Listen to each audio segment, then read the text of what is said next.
Good evening. My name is Kadaria Ahmed, and this is Straight Talk.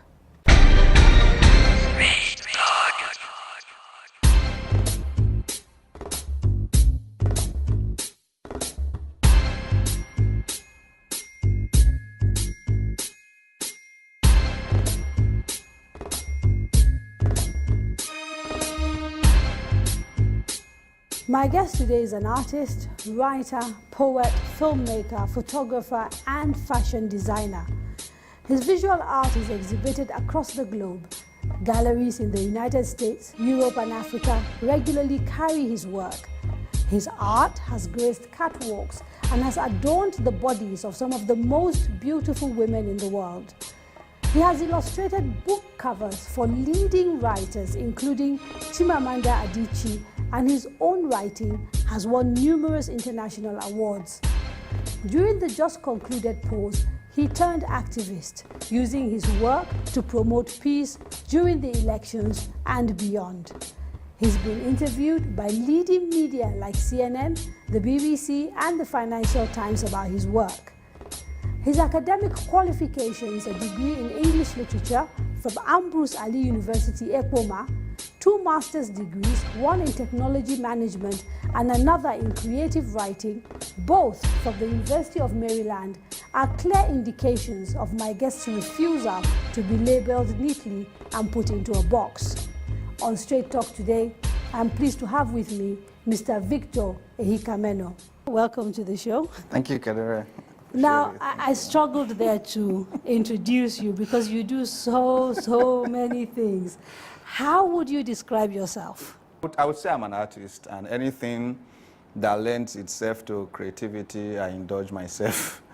And that is the short description? That is the short description of it, yeah. Why is art important? That is a very strong question.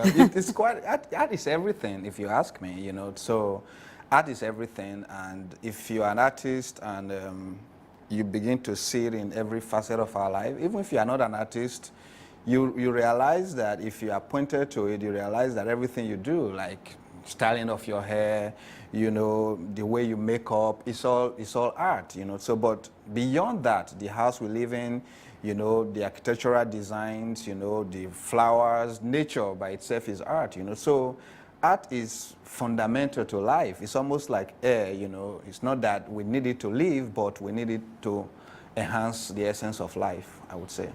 But in the context of a society like Nigeria, do you believe that art is important and what you do is important? It's very important. It's one of the things that I'm hoping that Nigeria will realize that is quite important. Our leaders will realize that is quite important, because not only does it provide employment for the artists, for the artisans, for, you know, it's one of our biggest exports, really. It's very clean, you know. So you're traveling outside the world and you go to any country and you say, I'm an artist, I'm from Nigeria, you know. So it has that great respect as opposed to saying you are something else or something like that. You know, even having said that, Nigeria has benefited from it. As a country, we have some of the most fantastic artists out there in the world. And very soon, Nigeria's name will be all over the news again, because one of theirs, Okwe Ewenzo, is a Nigerian, you know. So, and he's going to be the curator for one of the biggest art events in the world, which is the Venice Biennale, which is like a big art festival whereby every representative from all the countries in the world come to present their works and, you know, and show what they have as form of their art, you know. So, and also other artists, you know, that are selected by the curator. And to say that Nigerian is the one that is heading that is the first time that is being done. I may be wrong, but I don't think any black man has actually curated the Venice Biennale. I may be wrong, but I think yes. Then you take it further again, Bamako Photo Biennale, which is happening again this year, is also curated by a Nigerian, BC Silva, who is based here in Lagos. I mean, so there are so many things. It's very important, because when other things are not, when you mention Nigerian's name and some people want to turn their head and kind of be oh, that kind of country or be derogatory about what we are, but that is not the same thing when it comes to art. Okay, so but beyond being a good PR tool for us, beyond making us look good on the international stage, is there something innate about art that helps a society that pays attention to it? It opens your mind. It clarifies life, the whole essence of life, you know, so it makes you see life in a very, in a different light from the everyday thing, you know, so it opens up, you're like, oh, wow, that is, you know, so you have encountered some art, you understand, and you realize that, oh, wow, that is true, you understand. Then also, it helps to archive, it helps history. You understand? You come to maybe the National Museum of some countries, and all they have there are just portraits of their great men and great women. You know, so it helps the history of a nation. So Nigeria needs, there was a time Nigeria actually paid attention, a great attention to the arts. And funny enough, those were even the years of the militaries, you know? But so Nigeria needs to pay attention to the arts, that's Yes. what you're saying. Yes. Do we need to pay attention to the arts as much as we need to pay attention to, say, things like power, water, healthcare? Because often when we have these conversations in countries where life is a bit tough, Yeah. you know, people tend to see art as a luxury that perhaps we cannot afford as a nation. Yeah. What are your views on this? They are not really on the same scale. Let me put it that way. You can't compare it like that. I'm not saying, oh, don't stop building power projects or dams that will generate light or windmills and concentrate on building museums. They are two different things. But to say that art is not relevant in a country, it's to say that country is dead, because art is actually the soul of a country. You use different mediums. You use paintings, you use photography, you design things, you do poetry, you write essays, you write short stories, you do fiction. How do you determine what you want to communicate and what medium to use? It used to be like easy to answer that question. Now it's not that easy anymore.